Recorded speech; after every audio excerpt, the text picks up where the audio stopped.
Have you ever been love bombed? Do you know what love bombing is? Would you even know if you've been love bombed? If you have, you've been hurt. And if you've been hurt but aren't sure why, odds are good love bombing was at the core of it. So what is love bombing? Have I said love bombing enough? We're going to be talking about this a lot because this is a crucial topic if you want to stay safe. Now, love bombing is something that is blown up all over my TikTok channel. You know, over there, I'm at Attachment Bro, and I teach over there all the time about love bombing, avoidant behaviors you need to be careful about. We'll talk about some of that here in a bit. Love bombing goes hand in hand often later with gaslighting. Love bombing is how it starts. Gaslighting is usually how it ends. To understand this, you're going to need to understand the dynamics between an anxious attachment style and an avoidant attachment style, and specifically the really manipulative and dismissive version of avoidant attachment style. Yes, there's different avoidants. We're going to talk about that. I'm going to show you what some of them are doing and what the other ones are doing that will really destroy you. We're going to dive deep into that. And today, if you see anything you want to learn more about, and you want to learn more about attachment, or you want to fix your attachment, especially if you find that you have anxious attachment during the course of this talk, and you want to stay safe from love bombing, make sure you check out my website, adamlanesmith.com. Check the description down below for links. Check my about section for my link tree, or just email me at support@adamlanesmith.com. I will answer your questions. I love hearing from you guys. Please leave me comments as we go with anything you need to know, especially if this has happened to you before, because you're not alone. So what is love bombing? Well, to answer that question, I'm going to need to define a few things really fast. Love bombing happens from someone with avoidant attachment style. Avoidant attachment style is the insecure attachment style that comes from a person who does not believe anyone else is going to act in good faith with them. They have to avoid connection to other people, avoid intimacy, avoid vulnerability, and stay safe from everyone else around them. They just got to keep safe. They're avoiding. They're avoiding to stay safe from bad actors. And they think everyone's a bad actor. And they might not be wrong in their family circles where they grew up, but now they are wrong because they've generalized it to the whole world. And when they get into relationships, they do a couple different things. It depends how avoidant they are. Some avoidant people, many of them, are wonderful, sweet people who are just scared. And they just want to stay away from other people because they're afraid they're going to get hurt. They just keep back. They might engage a couple of hookups, maybe one run relationship that skims the surface and then doesn't go very well, but they work hard. They have their own apartment. They live alone, and they think that's all that life is going to be. And they're kind of lonely, but they don't want to hurt anyone or get hurt. Many avoidant people are that way. So I don't want to paint every avoidant person on earth as this horrible monster. That's not the case. But avoidant attachment style exists on a long spectrum. And at the end of avoidant attachment style on the severe side is narcissistic personality disorder and antisocial personality disorder, sociopaths, narcissists. And as you go down that spectrum, you can gain more and more narcissistic traits as you get worse and worse and worse down toward that side of the spectrum. It really depends where you began and where your family started you off. Sometimes you start off almost with a personality disorder, and that can happen. Love bombing then comes in from the avoidant person who is more manipulative, wanting to connect to other people, but not knowing how. So they needed a tactic, and they do this almost unconsciously. They need a tactic that's going to get the other person hooked. And then when they withdraw, the other person will chase them. The other person will have a reason to stay. The other person will have background and say, no, they really care about me. I need to keep chasing this person. I'll stick around even if it kind of hurts. I'm confused. I'm going to keep going. It's to saturate someone with something called oxytocin. They are saturating you with oxytocin and serotonin and dopamine, but especially the oxytocin hormone. They are just bombarding you with it, with compliments, with kindness, with overwhelming flattery, with attention, with validation, with future planning. We're going to live in this wonderful mansion and have these wonderful children, and they'll wear these tuxedos and these cute little hats, and they're just painting this beautiful future, and and you just see this wonderful future, and you feel like $10 million, and you've never felt this way or felt so loved or so romanced. Who would fall for this? Well, it turns out someone with anxious attachment style. Anxious attachment style is the belief there's something wrong with you on the inside, that you don't deserve to be loved. Your family treated you a certain way, and you deserved it. They wouldn't have done that if you were a good kid, so you deserved what they did. So somehow you have to earn approval from everyone else without ever opening up, because no one will ever really like you. They'll only like you for the things you do for them, and even then, they'll just sort of tolerate you. Then along comes someone with avoidant personality disorder who bombards bombards you with love and approval and just validation and care and nurturing. And they think you're amazing and they accept you and they're so good and they let you earn love and approval in return. And they love it when you do things for them too. And you have a purpose and maybe they're a little hurt, but you can take care of them. And oh no, they're covered in broken glass. Well, I can save them. And all of these things just flood you and you get saturated deeply with oxytocin, which you probably did not get much of in your childhood. Oxytocin is a bonding hormone that happens in the absence of stress. If you believe you are garbage and no one will ever love you, you're probably never not stressed in your relationships. So you probably don't get much oxytocin or affection or care. In fact, that might be why you have attachment issues. Your parents didn't do the bad, they just didn't know how to do the good to give you oxytocin bonding. So you are addicted to this natural heroin that you were born to crave, because humans need oxytocin, we crave it, and you've got none, or very little. You're now flooded with it, and you will obsessively chase the only heroin dealer on earth because you now have permanent withdrawals that you cannot fix anywhere else.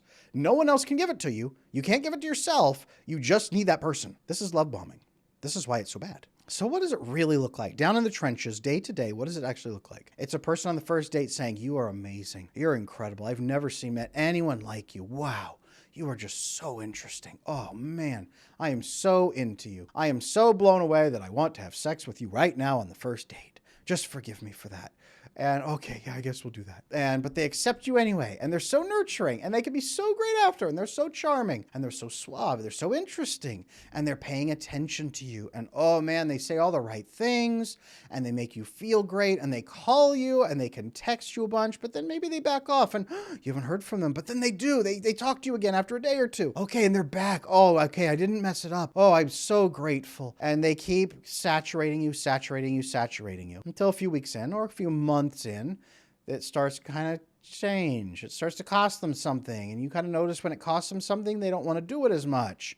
And they kind of blame you. And you kind of blame yourself. And you blame yourself for it because that's your natural inclination. And they kind of let you blame yourself. And they kind of say, no, it's totally, yeah. Oh, yeah, it's because of that. No, hey, don't worry about it. And they're lying and pushing back. And you are convinced that just like your parents, they are pushing you away because something's wrong with you. So the love bombing keeps you addicted. And you say, I got to earn more. I got to do better. I have to earn their approval. I should stop having needs. I should stop even talking. I should just start pleasing them. And it can turn into gaslighting down the line when they start saying all kinds of mean things to you and controlling you like an object, because the purpose is not really to bond with you. The purpose is to bond you to them.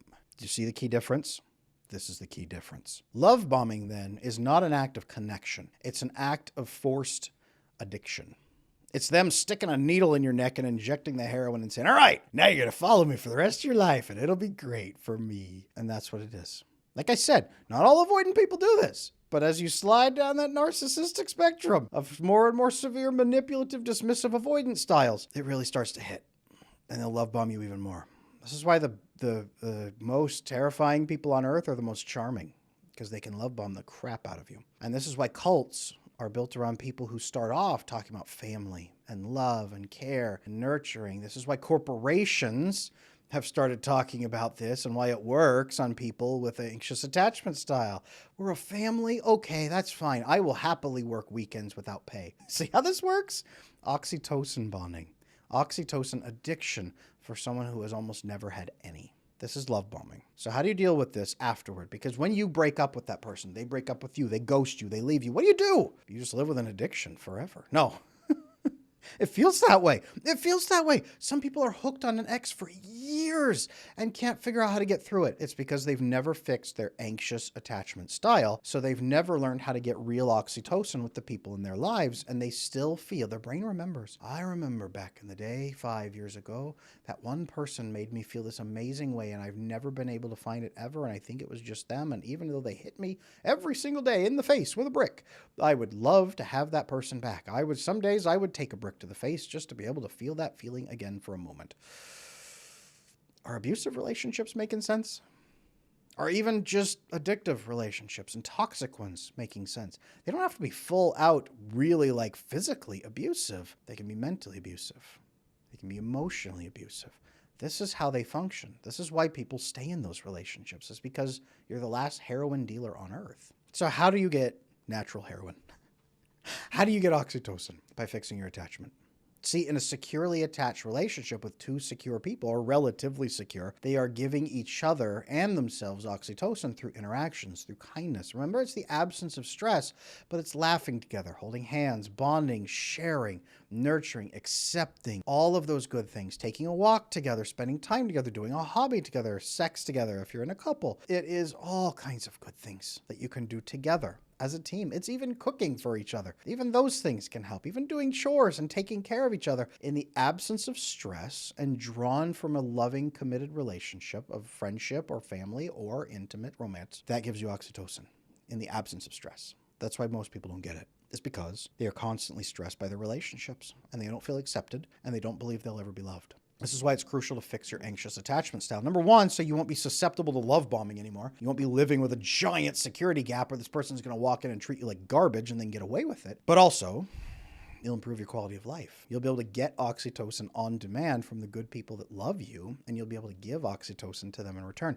This is really important stuff for parents, by the way. Remember I said at the beginning, many parents give attachment issues to their kids because they don't know how to do the good. The good is giving the oxytocin. If you have kids, you need to learn how to give your family members oxytocin for yourself and for them. Many times when we give others oxytocin, we give it to ourselves too. And by the way, the more oxytocin you feel, the more you can feel affection. Oxytocin in our system allows us to feel affection. If you feel robotic and cold and transactional, that's usually a lack of oxytocin, which brings us right back to the avoidant person who love bombed you in the first place. Now, if you're an avoidant person watching this thinking, Adam, I am not a monster, you're not.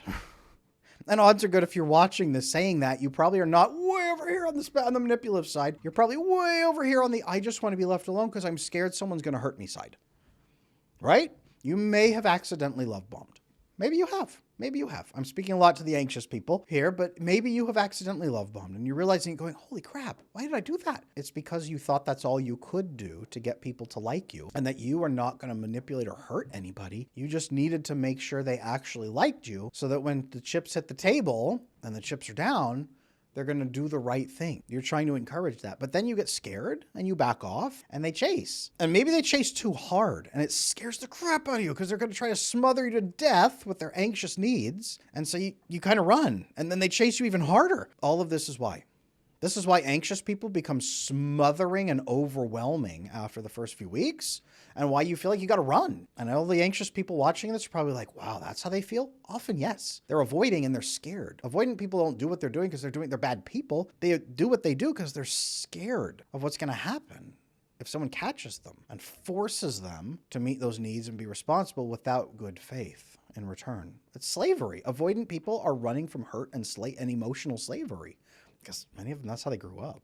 They're running from abuse. They're running from hurt and wounding, and they don't trust anyone. If this is you on either side, you can fix your attachment. Remember I said, all my resources, adamlanesmith.com. Check the About section with my link tree. Check the descriptions below. Leave me a comment and say, Adam, I just need some help. Point me at something. Do it. Send me an email. support@adamlanesmith.com. Adam, what the heck am I supposed to do? Just tell me, man. Tell me what video to watch. Tell me what book to read. I will do it.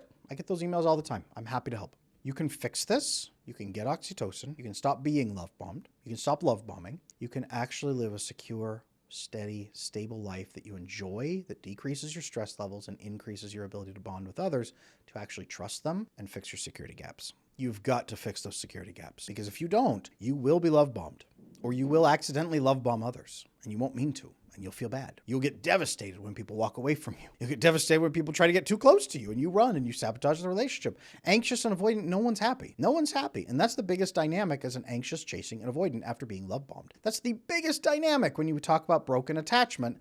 That's what we see. It leads to so many divorces, so many broken families, so many kids then growing up with attachment issues. It creates the next perpetual generation of endless attachment issues until we fix it. Then when we fix it, you heal the family systems. And the more families that get healed, the better our whole society becomes. That's the work that we're doing together here. So fix your attachment. I've got resources for this. If you don't know what to do, read my book, Slaying Your Fear. Check out my website, adamlanesmith.com. Again, email me. I will help. I will gladly help.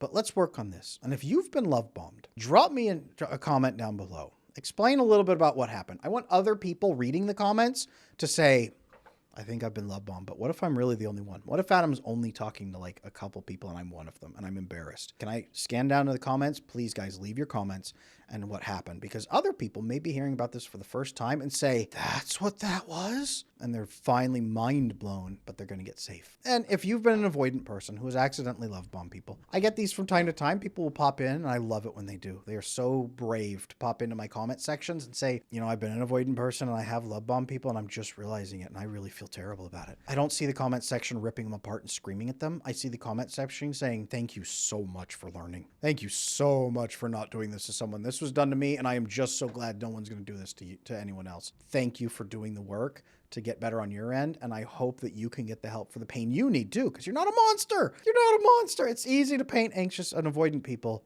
as victims and predators, but that's just not the way it goes.